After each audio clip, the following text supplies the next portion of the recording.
How's it going, guys? Welcome back to the channel, Pete's Carport, and as promised, we are diving right back into W140 content. And if you need an update or you're new to the channel, this is my 1995 Mercedes S500 that we call Dr. Dre, and this car was heading to the scrap yard. I got it for free, and it had a ton of issues from just sitting, and it's kind of one of those projects I wanted because I get to go through things that are very common when these cars sit. So if you want to go back, I have tons of videos on this car, but the one that really got us was this fuel system. So we have swapped our fuel tank out for the one out of the parts car. We were able to pull that out, make sure it was nice and clean, and the one we pulled out of here was absolutely terrible, all rusted out. A very common issue if these cars sit, or really any car sits, your gas tanks can rust out. Now with that, it burned the fuel pump out, obviously fuel filters, we flushed the lines, and we did a lot of things. We changed spark plugs out, and you can go back and watch a lot of the videos if you're having similar type issues. We went through a ton of things because we were having a no start, a stalling, a hard start issue, and we have kind of semi-resolved that. So I ended up swapping in fuel pumps from all of my parts cars around here, and eventually we landed on one of the dual fuel pumps, which this car originally actually had. A slightly confusing situation with the dual fuel pumps, with the fuel filters. I'm not gonna go deeply into it, but some of these cars, specifically the 95s, came with dual or single fuel pumps. Anything prior to 95, I think, was all dual fuel pumps. Anything after 95 was all single, and the 95 is a weird one. Some of them came dual, some of them came single. So when you're ordering the fuel pump, especially on FCP Euro, which is where I got this one here, several fuel pumps will come up. So I kind of started searching other sites, and I noticed that this seems to be the common one. This is actually the fuel pump that we're running on right now. So it had, like I said, we swapped in a dual fuel pump from the 91 SL over there, and one of the fuel pumps was bad, so I used the single side of the fuel pump, and we, like I said, we got it running. It was running pretty decent, but that fuel pump was really old. It sat for a long time, and I think that one is failing. As you guys might have seen on that last video, it wouldn't even start, but I could get it to start by adding fuel into our throttle body, and so we know it's not getting fuel. So let's dive in, let's get this fuel pump in there. I got a few tools set up. I'm gonna go ahead and clamp off the gas line because we will leak a little bit of gas, and I'll get under there. I'm not gonna record it. I'll pull the old one out, show you guys how that one looks because it's pretty bad, and we'll swap the new one in, see if this thing starts up and how it runs. Fingers crossed this resolves all of our fuel issues that we've had in the past. And like I said, it wasn't just one issue, it was a ton of issues, and you can go back and watch all those videos and kind of go through them and see if any of those relate to what you might be having. But let's get this fuel pump swapped out and see if we can get this girl running again. Well, guys, we got the old fuel pump out, and as you can see, this thing is pretty old and beat up, and I looked down in there, there is some gunk, and I told you we changed out the fuel, well, yeah, so we changed out the fuel tank, but this thing was in there in this old car with the old fuel tank, as well as it was in the SL500 for probably day one. So this is probably the original fuel pump. So it's probably been clogged up, probably was barely running, and that is why I was having so many issues. Look at that, yeah. So we've got some gunky gas caught up in there. Let's see now, we've got the new fuel pump in there. Let's see if we can get it primed up and started.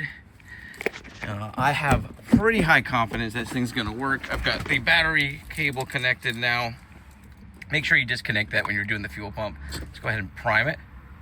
All right, I can hear the fuel pump. See if we can.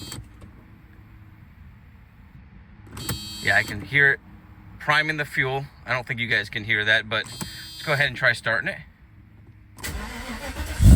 Oh, that started pretty much right away. And oh yeah, we were not getting that at all. Not at all in the past. We were getting a lot of sputtering in the beginning. Sometimes it would stall out. I was able to restart it. So I'm like 99% sure that was the last piece to getting this car running pretty much perfect. So like I said, we went through everything. Obviously the fuel system was a huge issue. The fuel tank, the fuel filter, and now we've got a new fuel pump. Like I said, we tried swapping it out for some used, which I thought were good fuel pumps, and just kept having the same issue. So it was time to dive in and get a new one. So once again, if you guys are having issues, start with the easiest, the cheapest. Fuel filters, spark plugs, check your ignition system, all that type of stuff if you're having starting issues, stalling out issues, and then move on to the more expensive, because this fuel pump was over $100 bucks, and the other one was like almost 200. And like I said, I don't think that was the correct one for the main fuel pump. I think that was the secondary fuel pump, and that's why I did a little more research and ordered this one. And I checked the one that I had up in the car that was actually running, and it was the exact same one. So pretty confident we got the right fuel pump in there. We've got a clean fuel tank. We got a working gauge, guys. So we fixed that on a bunch of videos back, but we put a 98 or 97 S500, which is the facelift fuel tank in there, and this is a 95, so I had to rewire it. I still got to get all this stuff completely done up. As you can see, it's just twisted together, but our fuel gauge is working. So let's move on to some other things. Let's go ahead and clean. I'm gonna go ahead and clean this trunk out, and then we'll go ahead and see what we need to get done to this car to get it ready for paint. Oh yeah, listen to that. And the throttle response has never been this good. Any of the fuel pumps that we had in this car, so definitely the issue from day one. I mean, I just thought it would be a fluke that I've tried 3 different fuel pumps and all 3 were failing at the same time, but when you have old cars that sit, that does make sense. But yeah, oh man, that throttle response and the sound. Oh yeah. That's a MagnaFlow muffler. I took off the stock muffler. I think we took off the secondary cats, or I think there's the only cats that are on here. And we're just running basically a straight pipe to the MagnaFlow muffler, which is right there, and running it to some tips I put on there. And it's been a while since I've gotten this thing started up and been able to rev it and not have it stall out or sputter, so very exciting. So let's get started on some other things.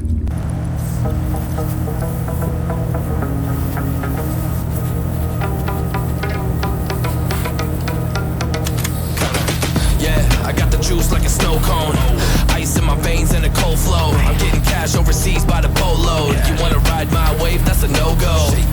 Senoritas going loco, make it bounce like a pogo. All my haters see rojo, they big mad cause they coming up short like Frodo.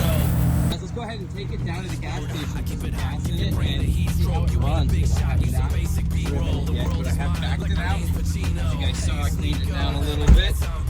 And she seems to be running pretty darn good. Temperatures are good. We've got fluids, I've checked all that. So let's go for it. Let's see what we can do here. Now, in the past, when I take the car out, it would definitely have lots of hesitation. Trying to take off.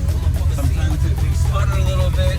It would stall out from time to time. It would actually look forward here and make it around my truck.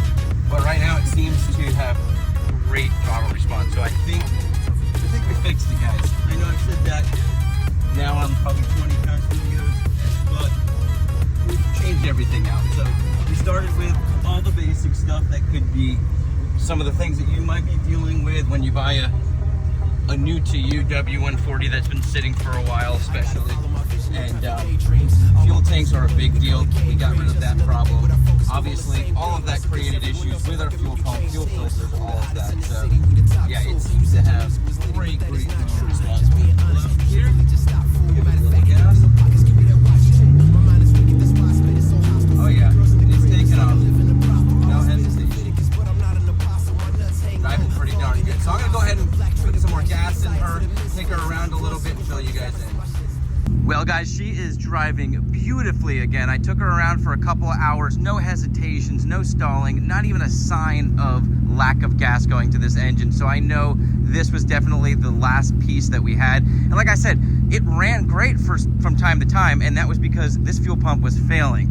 Now, I just took her around, like I said, for a couple of hours, and she drove beautifully, but we are starting to get some rain. So I want to end this video here. I did have some goals to jump into some other stuff, but I'm going to leave that for the next videos. So we're going to make this interior look beautiful again, get everything back together. I do have to get some window regulators, and then we're going to quickly dive into bodywork because I'm in Florida, and we're heading into the perfect weather to paint, and we're going to build an outdoor paint booth, and we're going to try to paint this car ourselves for the first time ever. So I'm so excited about that, and I'm going to lead into some other projects. In fact, we're going to probably end up painting the W126 over here around the same time, and then we'll be doing some other stuff in between. So I'm excited about all these future projects and projects that I'm working on. I know you guys are more than excited to have the W140 content back on the channel, and there's going to be a lot of it coming because we're going to be doing tons of stuff to this car to make it a show car. Well, like I said, a 10-foot show car. I don't want it to be perfect. I want to be able to drive this car, enjoy it, and fix the things that happen regularly to these cars, or if you just drive them a lot in general, which a lot of you guys do. So I want to teach you guys how to keep these cars on the road without spending a ton of money and diagnosing a lot of these issues yourself. So you guys have an awesome day, a blessed week, and I'll catch you on the next video.